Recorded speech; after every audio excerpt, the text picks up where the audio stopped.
When you think of the Pope, grand ceremonies and ancient traditions likely come to mind. But the reality of being the Holy Father is full of surprising facts. First off, there's no official age requirement to become Pope. Pope John XII was just 18, while Pope Clement X took the papacy at nearly 80.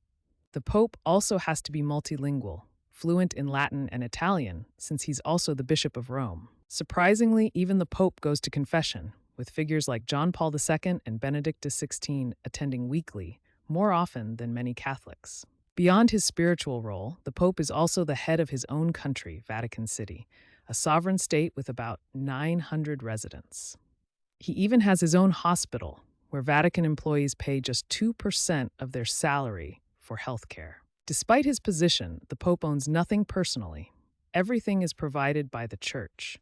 While it's nearly impossible for a modern pope to be as controversial as some historical figures like Benedict IX or Alexander VI, he remains one of the world's most powerful individuals.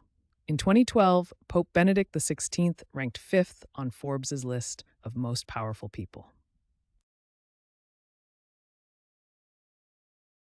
The Pope's influence extends to the digital world, with the @Pontifex Twitter account gaining over 1 million followers in its first week.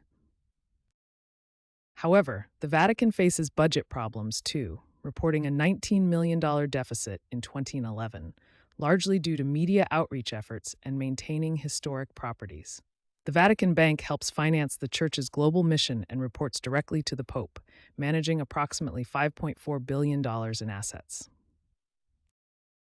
An interesting tradition surrounding a pope's death involves the phrase, "There's nothing so dead as a dead pope." Historically, the Church confirmed a pope's death with a silver hammer tap, calling his name 3 times, though this method has been simplified recently. It's important to remember that papal infallibility applies only to official decrees on faith and morals, not daily actions or personal opinions of the Pope.